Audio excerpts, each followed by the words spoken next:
Volume 3, Part 8, Other Forces for Revolution. Volume 3, Chapter 70, The Expansion of Libertarian Thought.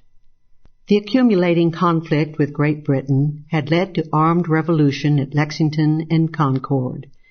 In addition, other forces had joined since the middle of the century to add strength to the revolutionary movement. One vital force was the further development and extension of libertarian thought in America. It was the general concepts of liberty and revolution that found expression in the specific revolutionary arguments against Great Britain.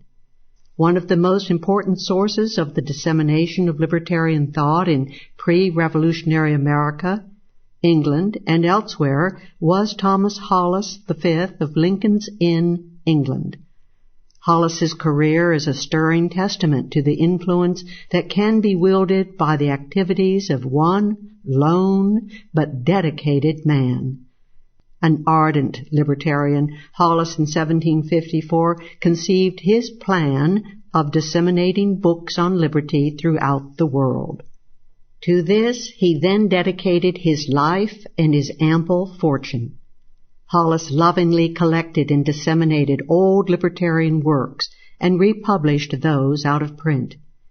In addition to distributing liberal classics like Locke, Neville, Sidney, Milton, Needham, Harrington, and Trenchard and Gordon, Hollis discovered and publicized such important but forgotten 16th century writers as Francois Hopman, George Buchanan, and John Poinet, who anticipated Sidney and Locke, and Marian exile Christopher Goodman, whose work influenced the later doctrines of disobedience to the state. Libertarian medals, coins, prints, pictures, and manuscripts were also collected and sent abroad. In the late 1750s and early 1760s, Thomas Hollis distributed his libertarian gifts far and wide to Switzerland, Germany, Russia, Poland, Italy, and France. But with the inception of the Stamp Act and other colonial struggles, Hollis turned the bulk of his attention after 1764 to the American colonies. Hundreds of libertarian works, regarded as subversive by the British government, were sent to the library at Harvard College, with libertarian mottos and characters stamped upon them. Hollis also carried on an extensive correspondence with two great liberal congregational divines of Massachusetts, Jonathan Mayhew and Andrew Eliot. And not only did Hollis ardently sow the seeds of English radicalism in America, he also led in distributing the American views to the people of England. Hollis, indeed, was the source of most of the pro-American writings printed in England and elsewhere in Europe during the 1760s, including the essays of Mayhew and Eliot. There was nothing namby-pamby about Hollis's libertarianism. It was profoundly radical and stressed Hollis's passionate devotion to king-killing, resistance to tyrants, and the revolutionary principles of 17th century England. There was perhaps more truth than exaggeration in Tory Samuel Johnson's blaming the activities of the indefatigable Hollis for the outbreak of the American Revolution. Thomas Hollis was deep into the Wilkite movement, and a particularly active member of Hollis's circle was the great radical writer and historian Mrs. Catherine Macaulay, sister of one of the Wilkite leaders, Alderman John Sawbridge. When Edmund Burke published his famous Thoughts on the Cause of the Present Discontents, 1770, which defined the principles of the Whig Party, Mrs. Macaulay promptly attacked it from the Republican and Democratic left. This debate clarified the split between the regular or moderate Whigs and the libertarian radical Whigs. In America, the Reverend Jonathan Mayhew had been the leader of libertarian thought since his great sermon of 1750, which first gave public expression in colonial America to the sacred right and duty of resistance to tyranny. As a result of his extensive correspondence with Hollis from 1759 to 1766, the latter distributed Mayhew's works throughout England. Mayhew, in turn, spread the message of the liberal and radical works sent him by Hollis, works such as Harrington, Sidney, Milton, and Hoadley. When the Stamp Act crisis arrived, Mayhew was perhaps the first to urge a network of committees of correspondence throughout the colonies, and helped lead the opposition to the Stamp Act. In a sermon hailing repeal of the Stamp Act, Mayhew was among the first to envision America as a haven of liberty for the oppressed of other lands.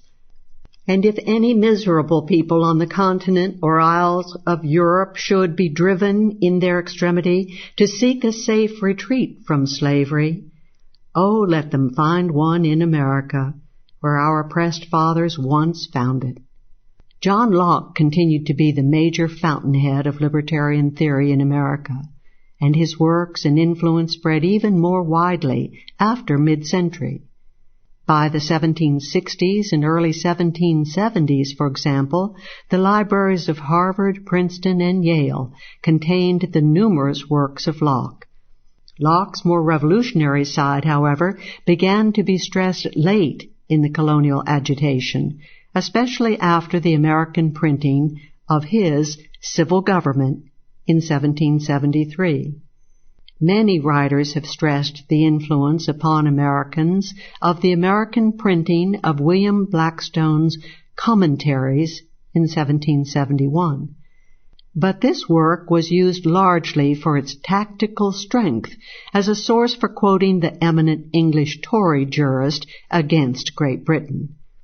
Actually, as Clinton Rossiter admits, the Americans read the eclectic commentaries in a shrewdly selective manner, citing this oracle repeatedly and effectively in support of all manner of Whiggish doctrines.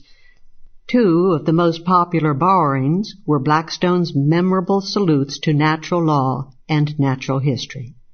The Lockean emphasis on natural rights was further strengthened by the influence of the distinguished philosopher of the German Enlightenment, Christian Wolff, in the Institutiones, 1750. Wolff emphasized more consistently than Locke that man's natural rights are inalienable and cannot, therefore, be alienated to the state by any social contract. Wolff's rigorously systematic work was highly influential, and not only in Germany. In France, the important journals featured Wolff's writings, and Voltaire was an enthusiastic student of Wolff's work.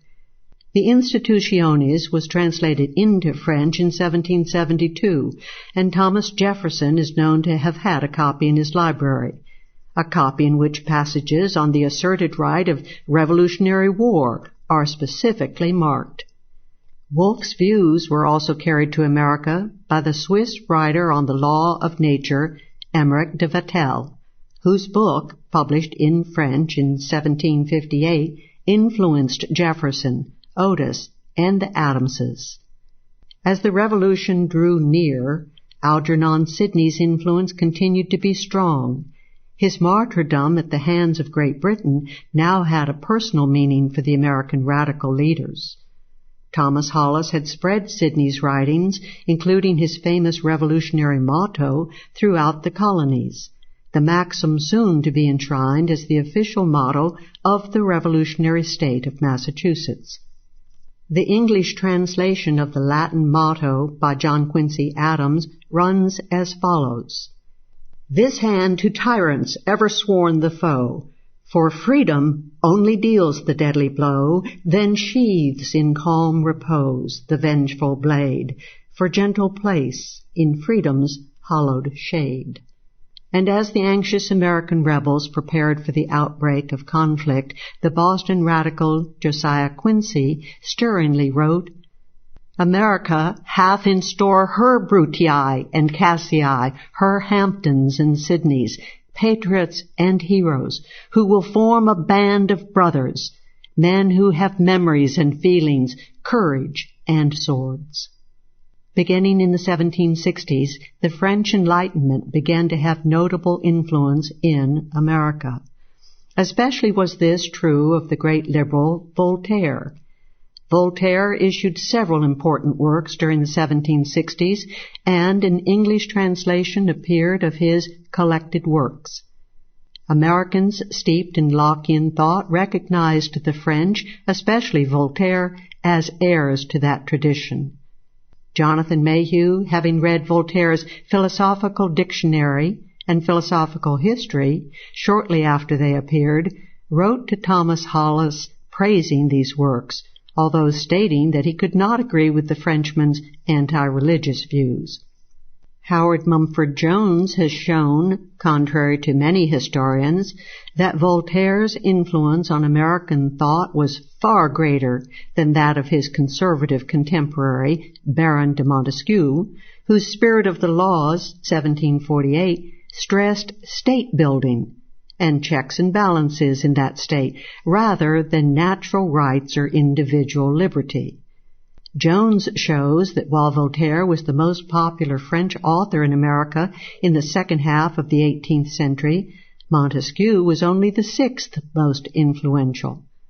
Moreover, Montesquieu's influence was exerted only in the later state-building period of America, during the last quarter of the century, rather than in the third quarter when the revolutionary American ideology was being forged.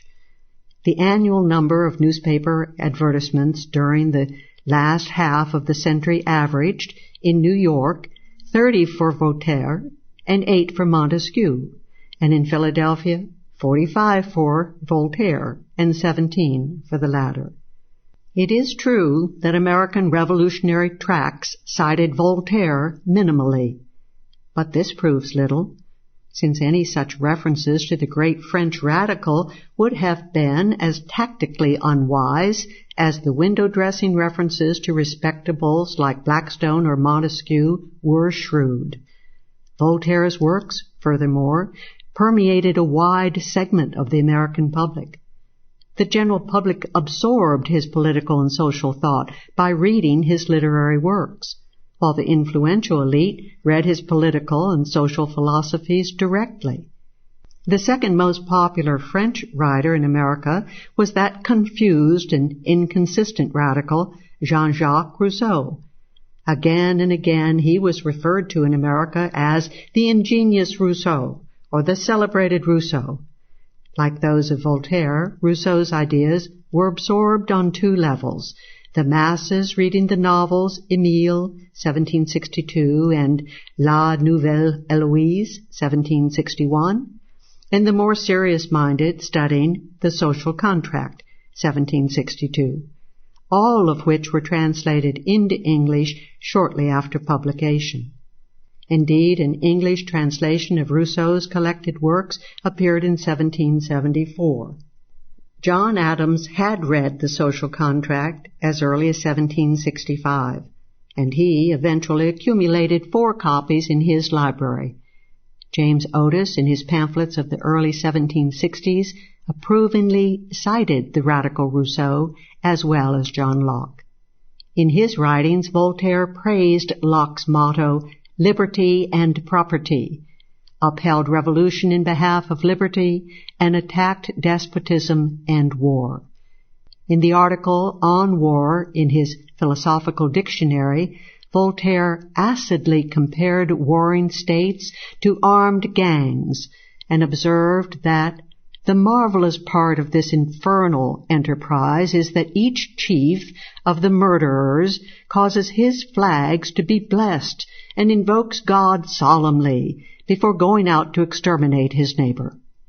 Revolution for liberty against the state, on the other hand, was a different question.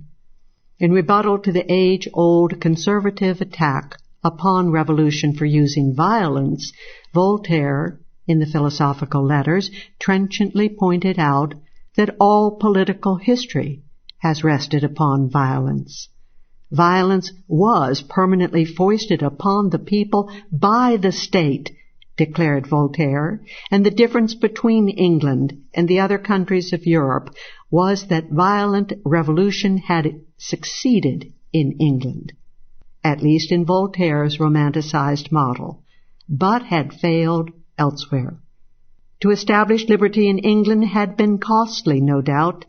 The idol of despotic power has been drowned in seas of blood. But the English do not think they have purchased good laws too dearly. Other nations have had no less troublous times, but the blood they have shed for the cause of their liberty had only cemented their servitude.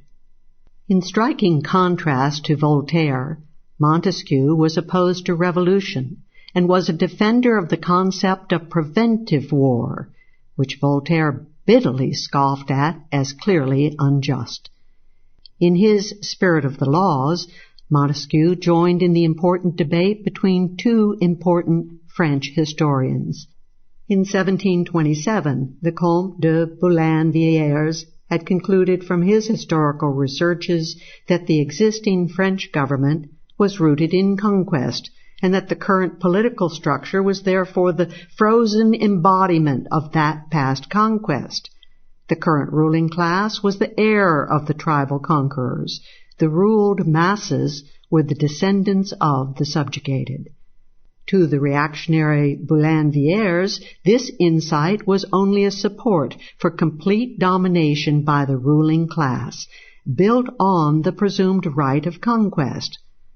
But to the philosopher and historian Abbé Jean-Baptiste Dubos, 1734, the origin in conquest of the ruling class made all the more necessary the restoration of freedom to the people by ending the power of the rulers. Montesquieu, evading the obligation to weigh existing institutions on the basis of natural moral law, presumed instead to be a political scientist who takes existing institutions as his given, and therefore, of course, implicitly took as his undefended axiom the wisdom of the essentially feudal status quo. Indeed, Montesquieu, fundamentally a reactionary, wanted to return to stronger feudal checks against the crown. As a political scientist defending the basis of the status quo, Montesquieu, accepting the facts of original and permanent conquest, undertook to defend the existing ruling class structure against possible revolution from below. It is no coincidence that Montesquieu's popularity in the New World was suited rather to the state building than to the revolutionary age in America. For all his confusions, contradictions, and romantic irrationalism that opened the doors to future forms of tyranny, Rousseau staunchly supported the people against the despotic ruling classes of his day. He therefore must be regarded overall as a vital part of the broad, radical liberal movement of the era. In his Discourse on the Moral Effects of the Arts and Sciences, 1750, English translation, 1752, Rousseau condemned the accretion of centuries of coercive government, with its hordes of officials and auxiliaries of power in the legal profession, as contrasted to the more natural or voluntary government of the past. A trenchant attack on the ruling class was contained in Rousseau's Discourse on Inequality, 1754.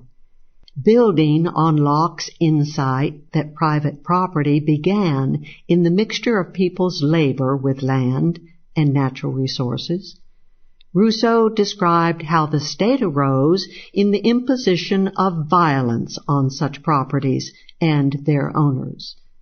This violence resulted in a ruling class imposing slavery and domination over the body of the ruled. From the state flowed the institutionalization of violence in perpetual conflicts between the original property owners and the ruling class. As Rousseau slashingly put it, such was the origin of society and law, which bound new fetters on the poor and gave new powers to the rich, which irretrievably destroyed natural liberty, eternally fixed the law of property and inequality, and converted clever usurpation into unalterable right, and for the advantage of a few ambitious individuals, subjected all mankind to perpetual labor, slavery, and wretchedness. From the state also flowed perpetual wars, struggles between the ruling classes of each state, employing and exhausting the lives and labors of the ruled. The most distinguished men hence learned to consider cutting each other's throats a duty. At length men massacred their fellow creatures by thousands, without so much as knowing why, and committed more murders in a single day's fighting than were committed in the state of nature during whole ages over the whole earth. In Emile, Rousseau properly criticized Montesquieu for evading discussion of the philosophical and moral validity of the existing state, turning instead to elaborate treatment of currently established systems. Yet, when Rousseau later turned to such a philosophic inquiry in his own Social Contract, he developed two contradictory positions: for individual liberty and for popular collectivism. The collectivist, or at least the anti-individualist strain in Rousseau, may be partly attributed to the conservatizing influence of Montesquieu. On the existing ruling class, however, Rousseau stood firm for a libertarian view.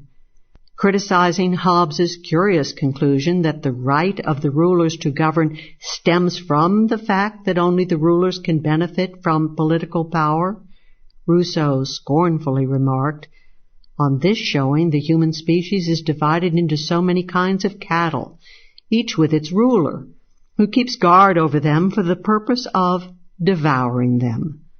On existing states, Rousseau's famous verdict was unambiguous: man is born free, and everywhere he is in chains.